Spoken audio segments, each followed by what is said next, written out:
Yo, what's up, everyone? Today, I kind of want to talk about the fallout after Melon's 50-minute long magnum opus on what has changed in SL over the years, and that it doesn't really feel like the same game anymore. And he made a lot of good points, and some points that I thought were a little bit weaker. But what I think is really interesting is how the community reacted to this. There were a lot of people who resonated with Melon and what he said, while others were more actually angry about the way that he presented the evidence and went after a lot of the things that he said. And I think one video in particular that caught my eye was Gaming Toast's videos. He made one video where he went into people's comments on a first video that he made about the subject where he thought they were just completely ridiculous. He went into some subjects like how tryharding has become a problem in recent times and how horror is kind of absent from the game now compared to how it was in old SL. He gave us a few good points about the lighting, how people would just manipulate the game to have better lighting to get a competitive advantage in the case of tryharding. That being said though,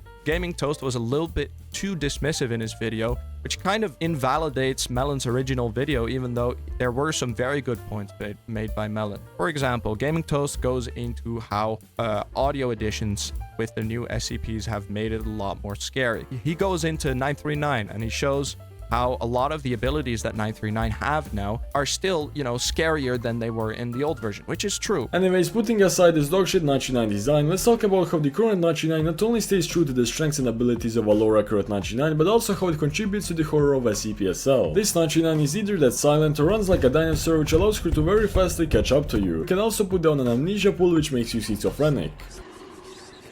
But he dismisses the fact that a lot of anti-camping measures have caused a lot of the horror elements to be kind of put on the sidelines. He mentions 106's breathing as something that is a scary addition, a scary horror audio addition. This is without mentioning that 106 also now breathes like Darth Vader. But the goal of this audio was to prevent camping and make people known around corners when they were sitting behind a door. This is an issue if you want to jump scare people, if you want people to be scared when they open a door because they're going to expect someone to be there. And it's the same with 939. If he's not in his little bubble, you're going to hear him on the other side of a door. This kind of stuff notes a shift in the way that Northwood has developed the game over time. And it just doesn't really feel the same, as Melon said, as it did in old SL, where yes, there is horror, but it feels like it's on the sidelines.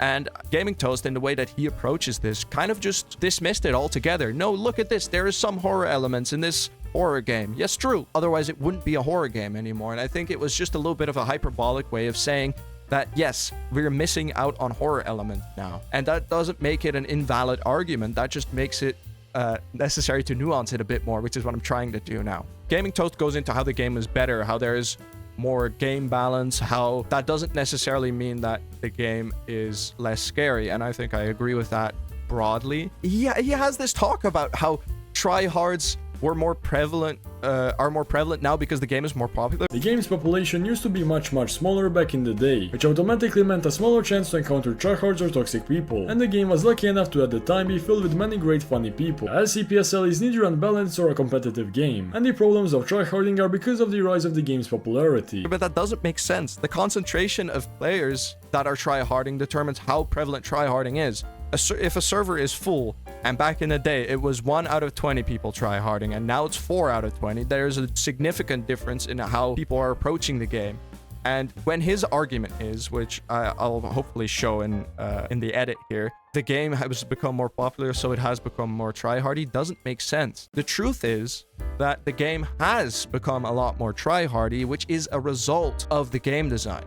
And that's something that I've heard people who worked at Northwood show a little bit of frustration with. Gaming Toast says that the way the game was designed in old SL aided tryharding a lot more. Hey, speaking of the combat system, it was also changed to insanely nerf tryhards, but people are somehow claiming that it's making the game more sweaty / tryhard friendly. Old SL is literally built in a way that moving fast and destroying enemies with zero recoil is the core of the game's combat system. Because the current SL, not only will you be slowed down due to the weight of your armor and weapon, but you're also gonna be way less likely to hit enemies. The rework of shooting in SL literally full on punishes people who sweat and try to take on large groups themselves. So can somebody please explain to me how the current SL combat that was changed to be more realistic whilst also being more simple and forcing you to be slower due to weight and recoil is considered better for tryhards? For example, the gun design he mentions, because you can jump around and go around, it is more tryhardy. In SL, you can't jump around, and therefore tryharding isn't as easy in new SL. But I think that's a little bit of a stupid argument, because when the game changes, so does the meta. So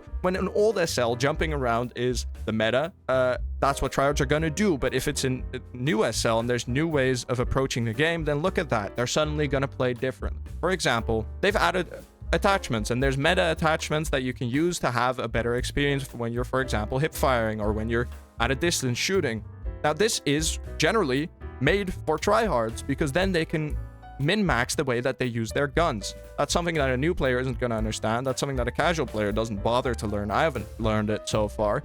And that's something that's been deliberately added by Northwood, you know, to make it a little bit more tryhardy, in my opinion. And as a result of this, it's not necessarily the jumping around that makes someone a tryhard in new SL, but it's the positioning, right? Because when you're standing far away and you have a Logister, you can still mow down big groups of people, even though for some reason Gaming Toast argues that that's not the case. I'm not exactly sure why, but the difference is that instead of just raw mechanical skill being important, it's the thinking about your positioning and where you're standing and how that affects the way that, you know, the round is played. That's what makes a tryhard now.